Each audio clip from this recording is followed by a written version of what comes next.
Hey guys, this is Dr. Hub. In case you haven't subscribed, please do subscribe for updates. Now let's look into the duration of cardiac cycle, and let's look at the duration. So here in cardiac cycle and duration, the first one is the ventricle.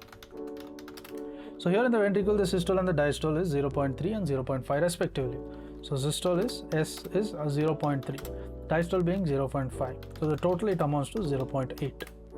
Then even in atrium, the total it